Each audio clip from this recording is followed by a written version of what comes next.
Hey everyone, my name's Madison. Thanks for checking out my channel. Today I am going to do a book review for two books, Agatha Christie's And Then There Were None and Still Life by Louise Penny. Both of these books are murder mysteries, and I read them both within the last month, and I'm very excited to talk about both of them. So I'm going to tell you what each of them are about, and then I'm going to talk about how they're similar, how they're different, and which one I liked better. We'll start with Still Life by Louise Penny. This is murder in a charming little town outside of Montreal, Canada. There appears to be a hunting accident in which a woman in the town has been shot with an arrow, but the detectives detectives can't decide, is it an accident or is it murder? And so he spends time in the village weaseling out the answer. The Inspector Gamache, cares quite a bit about people, and I think that he is one of the stronger elements in this book, and he's the reason that I will continue with this series.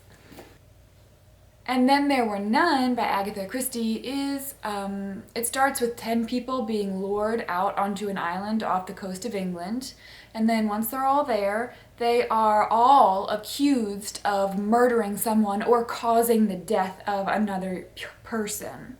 After that, they all start dying, and you don't know whether at first, some people think, oh, it's just an accident, it's just a coincidence, but then, slowly, and then there were none. The killer has contrived this plan to kill them all off one by one in the order given in a nursery rhyme, which actually makes the whole thing really creepy. I'm not going to go into too many details about either of these stories beyond that because these are murder mysteries. I don't want to give anything away.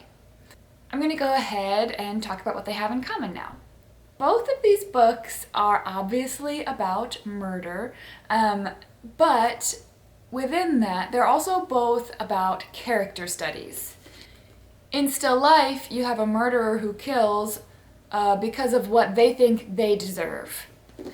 On the other hand, in And Then There Were None, you have a murderer who decides to kill because of what they think other people deserve. And so in both stories, you have this examination of justice and do people get what they deserve and what can you do about it? Of the two books, I think that Agatha Christie did a better job of showing her character's motivation, but I think that's because of the way she set up the story. You have 10 people trapped on this island, and you get to be in the heads of all of those 10 people. You don't always know whose head you're in, but that just makes it more interesting. You're trying to figure it out. You're trying to figure out many different aspects of the murders. I originally gave both of these books 4 stars, but I've since gone back and changed my rating for And Then There Were None, and I've bumped it up to 5 stars just because I think I read this book in 2 days. There were moments where I thought, oh, it's this person, or oh, it's this person, or oh, maybe it's this person, and I was just engaged the whole time trying to figure it out. I loved the way that I loved her narrative style in this book. I loved that there was no detective, but you did have a judge and a cop and a lawyer, and lots of other kinds of people on this island who work to figure out what's going on. I also felt like the plot in Then There Were None was tighter. In typical Agatha Christie fashion, she gets right down to business with the murderers, whereas in Still Life, Louise Penny cares a lot about her characters. She's going to develop these characters over the course of 17 books at this point.